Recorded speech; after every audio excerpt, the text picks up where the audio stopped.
ನಮಸ್ಕಾರ. ನನ್ನ ಹೆಸರು ಎಚ್ ಮಂಜುಳಾ ಚಿತ್ರದುರ್ಗ. ಅಕ್ಷರವೇಣಿ ಕವನ ವಾಚನ ಸ್ಪರ್ಧೆಗೆ ನನ್ನ ಕವನದ ಶೀರ್ಷಿಕೆ ತಪ್ಪುಗಳ ತಪ್ಪೋವನ. ತಪ್ಪು ಮಾಡದವರು ಜಗದೊಳಗಾರೂ ಇಲ್ಲ, ಅದನ್ನರಿತು ಬಾಳುವವ ಜಗದೊಡೆಯನಾಗುವನಲ್ಲ.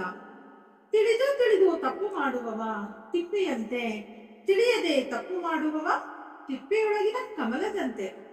ತಪ್ಪು ಮೇಲೆ ತಪ್ಪು ಮಾಡುವುದು ತಿಳಿಗೇಡಿತನ, ತಪ್ಪನ್ನು ಒಪ್ಪಿಕೊಂಡು ಬಾಳುವವ ದೇವದತ್ತನ. ತಪ್ಪು ಒಪ್ಪುಗಳ ನಡುವೆ ಸಿಲುಕಿಕೊಳ್ಳುವುದು ಬಿಸಿ ತುಪ್ಪಾನ, ತಪ್ಪೇ ಮಾಡದೆ ತಾಳಿ ಬಾಳುವುದು ತಿಳುವಳಿಕೆನ.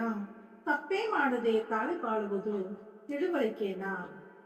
ಸಣ್ಣ ತಪ್ಪುಗಳು ಸುಳ್ಳಿನ ಅರಮನೆಯಲ್ಲಿ ದೊಡ್ಡ ತಪ್ಪು ಮಾಡುವುದಲ್ಲ. ತಪ್ಪನ್ನು ತಪ್ಪೆಂದು ಹೇಳುವುದು ತಪ್ಪಲ್ಲ, ತಪ್ಪನ್ನು ತಪ್ಪೆಂದು ಹೇಳಿದ್ದಕ್ಕೆ ತಪ್ಪಾಗಿ ಅರ್ಥೈಸಿಕೊಳ್ಳುವ ಮನೋಭಾವ ಹೊಂದಿದವರೊಡನೆ ವಾದಕ್ಕಿಳಿಯುವುದು ಖಂಡಿತ ನಮ್ಮದೇ ತಪ್ಪು. ತಪ್ಪು ಮಾಡಿ ತಲೆ ತಗ್ಗಿಸುವ ಬದಲು ತಪ್ಪ ತಿದ್ದಿಕೊಂಡು ತಲೆ ಎತ್ತಿ ತಾಬಾಳು, ತಪ್ಪ ತಿದ್ದಿಕೊಂಡು ತಲೆ ಎತ್ತಿ ತಾಬಾಳು.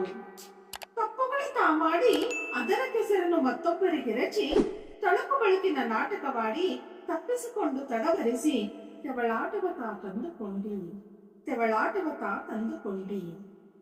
ತಪ್ಪು ಮಾಡಿದರು ಮನುಜ, ತಪ್ಪು ಮಾಡುವುದು ಸಹಜ, ಬಾಳುವವನೇ ಬೋಜ. ಇಲ್ಲದಿದ್ದರೆ ನಿನ್ನ ಬೆನ್ನಿಗೆ ಇರುವುದು ಅಪವಾದಗಳ ಸಜ. ಇದರಿಂದ ಶತ್ರುಗಳಿಗೆ ಸಿಗುವುದು ಮಜ. ಇದನ್ನರಿತು ನಡೆದುಕೊಳ್ಳುವವ ನಿಜವಾದ ರಾಜ. ಇದನ್ನರಿತು ನಡೆದುಕೊಳ್ಳುವವ ನಿಜವಾದ ರಾಜ. ಅವಕಾಶಕ್ಕಾಗಿ ಧನ್ಯವಾದಗಳು.